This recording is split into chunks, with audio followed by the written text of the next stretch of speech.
Thanks for staying with us. Let's now turn our attention to the weather around the world. The weather systems around the world seem to have run amok, with health alerts issued in several countries as scorching weather strikes 3 continents, threatening people to topple temperature records. We also know that extreme heat wave has intensified in most parts of southern Europe, with warnings that local records could be broken in Italy, Greece, Turkey, and the Balkans. Italian authorities have issued red alerts for 16 cities, and a wildfire on the Canary island of La Palma has forced the evacuation of 4,000 persons. In the United States, millions of people are under extreme heat warnings, as forecasters say temperature records may also be broken.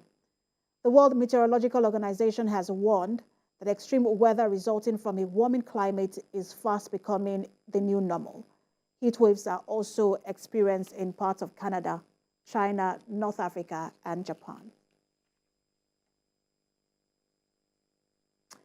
Let's bring in the Director of Programs at Corporate Accountability and Public Participation Africa, Philip Jakbo, to discuss these weather occurrences around the world. Good to have you join us.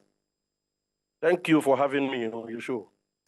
So what we're seeing now, can we explain it as an increasing impact of the El Nino events, or is this the latest example of the threats from climate change?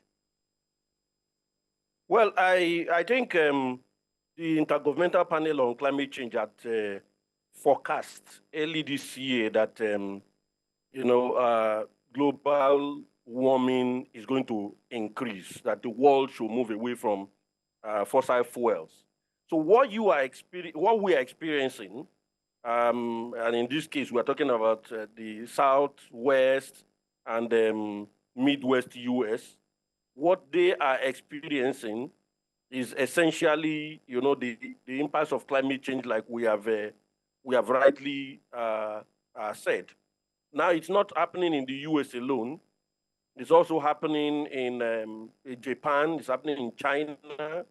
It's happening in Southern Europe. We see what is happening particularly in Italy. I think there was a notice early this morning that today is going to be the hottest day in history. So that is exactly what we are facing. But on this part of the world, that's the irony, we are experiencing flooding as a result of unusual rains. So these are some of the fallouts of climate change. In some parts of the world, you have excessive heat. In some parts of the world, you have excessive rains. In some part of the world, I think in New Zealand, I think there's this report also that it's becoming colder than normal. So these are all fallouts of climate change and particularly our dependence on fossil fuels. I mean, different interpretation for different parts of the world. I think you already started touching on my next question, which is if there is any immediate risk for Nigeria and Nigerians. Well, for us, I think we have largely been fortunate when it comes to the issues of climate change, except for like I mentioned, unusual rains, and if we could manage, flooding, I think we'll be better off. The kinds of heat that is happening in the U.S., in Dallas, in parts of Houston, it's terrible. So people are suffering from heat stroke. People are suffering from exhaustion. People are, suffering from fatigue.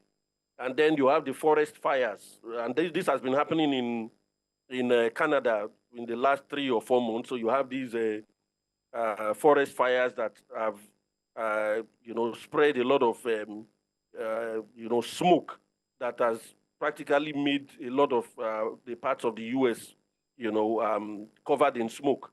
So it's all part of the climate impacts that we have been warning about for years.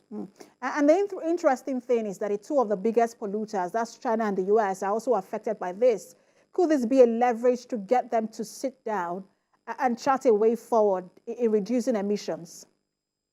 Well, I hope they become more responsible because, like you rightly mentioned, the 2 major climate deniers, the 2 major countries that are almost doing nothing about the climate change crisis are the same countries that are now witnessing, this mega crisis. Japan is also witnessing it.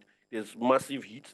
People are dying, and for those who deny, the climate crisis, I think this should be a wake-up call.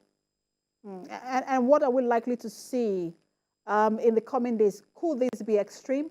Are we going to see at least a better weather condition? Well, with the report, things are not letting up. We just hope for the best, because now you have the National Weather Service in the U.S. warning people to either stay indoors, people to drink a lot of water, use air conditioners, and you see people wearing light clothing like never before. An African described the heat in Texas as one he didn't experience even in Africa. So it's that very, very bad in that part of it. It's happening in the southern part of the U.S., the Midwest and the West. So it's terrible. We'll see how things play out. Thank you so much for talking to us. Interesting times and worrying times as well, especially for those who have been affected by this.